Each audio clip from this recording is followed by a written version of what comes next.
Hello అండి, నమస్తే. Welcome to my channel రేణుతో కాసేపు. ఈరోజు కూడా మన ఛానల్లో ఒక మంచి బిజినెస్ ఐడియాతోటి మేము ముందుకు వచ్చేసాను. తక్కువ పెట్టుబడితో చేసుకునే బిజినెస్, ప్రాఫిట్ కూడా బాగానే ఉంటుంది. దీనికోసం అట్టలు, కవర్లు, పిన్నులు, వెయ్యింగ్ మిషన్లు, ప్యాకింగ్ మిషన్లు ఇలాంటివి ఏమీ అవసరమే లేదు. ఎవరైనా చేయగలిగే బిజినెస్. ఒక్కరే చేసుకోవచ్చు, ఇంకొకరి సహాయం కూడా అవసరమే లేదు. అదే ఈ స్వీట్ డబ్బాల బిజినెస్. గోడౌన్కి వెళ్ళారంటే మీకు ఎన్ని రకాల స్వీట్స్ కనిపిస్తాయి అంటే కళ్ళు చెదిరిపోతాయి. అన్ని రకాల స్వీట్స్ ఉంటాయి. వాళ్ళు చెన్నై నుంచి ఇంకా విజయవాడ నుంచి ఈ స్వీట్స్ని తెప్పించుకుంటూ ఉంటారు. రోజు లారీల లోడ్ వస్తుంది. ఎప్పటికప్పుడు వస్తుంటాయి, అయిపోతుంటాయి. సో మనకి స్టాక్ ఫ్రెష్గానే ఉంటుంది. ఇన్ కేస్ మనకి ఫ్రెష్గా లేదు అనిపిస్తే రిటర్న్స్ కూడా తీసుకుంటారు. ఇలా గులాబ్ జామున్లు అనుకోండి, కప్స్, స్పూన్లు కూడా వాళ్ళే ఇస్తారు. అన్నీ ఇలా డబ్బాల్లో నీట్గా ప్యాకింగ్ చేసి ఉంటాయి. సో మనకి శ్రమే ఉండదు. ఈ బిజినెస్ని పార్ట్ టైంగా కూడా చేసుకోవచ్చు. మనకు వచ్చే శాలరీ సరిపోకపోతే ఈవినింగ్స్ అప్పుడు ఒక 3 అవర్స్ స్పెండ్ చేసుకొని ఈ బిజినెస్ చేసుకోవచ్చు. ఇప్పుడు ప్రతి వీధికి 2-3 షాపులు ఉండనే ఉంటున్నాయి. అలా రోజుకి ఒక ఏరియా కవర్ చేసుకున్నా కానీ ఈజీగా 50-60 డబ్బాలు అమ్ముకోవచ్చు. ప్రాఫిట్ కూడా బాగానే ఉంటుంది. మీరు 5-6 వేలు పెట్టుబడి పెట్టుకోగలిగితే చాలు.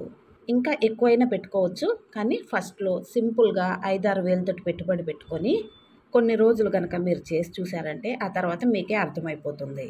ఆ తర్వాత ఎక్స్ట్రా పెట్టుబడి ఏం అవసరం ఉండదు. మీరు వచ్చిన దాన్నే రొటేట్ చేసుకుంటూ ఉండొచ్చు. ఒక్కొక్క డబ్బాకి 20-30 రూపీస్ ప్రాఫిట్ ఉంటుంది. కొన్నిటికైతే ఇంకా ఎక్కువ కూడా రావచ్చు. సో మీరు 50 డబ్బాలు రోజుకి అమ్మినా కానీ మినిమంగా చూసుకున్నా కానీ 50-100 అంటే 1000 రూపీస్ ప్రాఫిట్ ఉంటుంది.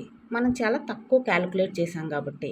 లేదంటే మనకి ఈజీగా 15-1700 వస్తుంది రోజుకి. అంటే 1500 నుంచి 1700 దాకా. అందులో 200 పెట్రోల్కి తీసేసినా కానీ 1500 ప్రాఫిట్ ఉంటుంది. వెరైటీస్ చాలా ఎక్కువ ఉంటాయి కాబట్టి ఈజీగా ప్రతి షాప్లోనూ వేయించుకుంటారు. ఇవి చూస్తే మనకే టెంప్టింగ్గా ఉన్నాయి, తినాలనిపిస్తుంది కదా. అలా షాప్స్ వాళ్ళు కూడా ఒకటి కొందామనుకునే వాళ్ళు 2-3 లేదా 4-5 కూడా ఈజీగా కొనేస్తారు. ఇలాంటి చిన్న చిన్న బాక్సెస్ కూడా దొరుకుతాయి. పాల్కోవా దగ్గర నుంచి, మైసూర్ పాక్ దగ్గర నుంచి, లడ్డు దగ్గర నుంచి మనం ఇంట్లో చేసుకొనివి కూడా అన్నీ దొరుకుతాయండి. ఈ రోజుల్లో ఇంట్లో కూడా ఎవరు చేస్తున్నారు? పిల్లలు ఏమన్నా తినడానికి అడిగితే 10-20 ఇచ్చి బయట కొనుక్కోండి అని పంపిస్తున్నారు. సో ఈ బిజినెస్ బాగానే ఉంటుంది. ఇలాంటి చిన్న చిన్న వాటికైతే 10-15 రూపీస్ మాత్రమే ఉంటుంది ప్రాఫిట్. సున్నుండలు, గులాబ్ జాములు, కేక్లు దొరకనివంటూ ఉండవు. ఇక్కడ ఇంకో విషయం ఏంటంటే మనకంటే కూడా, అంటే అమ్మే వాళ్ళకంటే కూడా షాప్స్ వాళ్ళకి ఇంకా ప్రాఫిట్ ఎక్కువ ఉంటుంది. దీనికోసం స్కూటీ కానీ లేదా ఆటో కానీ ఉంటే సరిపోతుంది. గోడౌన్కి వెళ్ళారా, కావాల్సిన వస్తువులన్నీ తీసుకున్నారా, పేమెంట్ కట్టేశారా, తర్వాత వీటినన్నిటిని సేల్ చేసేసారా, నెక్స్ట్ డేకి ప్రాఫిట్ అంతా దాచుకొని మళ్ళీ అదే 5-6 వేలు పెట్టుబడితోటి మళ్ళీ స్టాక్ తెచ్చుకున్నారా. ఒకవేళ మీరు అన్నీ అమ్మలేకపోతే మిగిలితే కూడా ప్రాబ్లం ఉండదు. వాళ్ళు రిటర్న్ తీసుకుంటారు. మళ్ళీ మీకు వేరే స్టాక్ కావాలంటే కూడా ఇస్తారు. ఏ వ్యాపారం చేసేటప్పుడైనా సరే గుర్తుంచుకోవాల్సిన విషయం ఇంకొకటి ఉంది. ఎట్టి పరిస్థితుల్లోనూ అప్పులు ఇవ్వకూడదు. మొహమాటానికి కూడా అప్పులు ఇవ్వద్దు, ఇబ్బంది పడద్దు. స్టాక్ ఇచ్చామా, పేమెంట్ తీసుకున్నామా, అక్కడితో అయిపోతుంది. అప్పులు ఇచ్చి వాళ్ళ చుట్టూ తిరగటం తప్పితే ఇంకొకటి ఉండదు. రొటేషన్ ఆగిపోతుంది. ఇవన్నీ మనసులో పెట్టుకొని శ్రద్ధగా చేసుకుంటే మంచి బిజినెస్ అవుతుంది ఇది కూడా. ఇదండి ఈరోజు వీడియో. మరి మీకు నచ్చిందా? నచ్చితే తప్పకుండా అవసరాల్లో ఉన్న వాళ్ళకి షేర్ చేయండి. ఈ వీడియో ఒకరిద్దరికైనా ఉపయోగపడి వాళ్ళ కష్టాలు పోతే అదే మనకి కొండంత ఆనందం.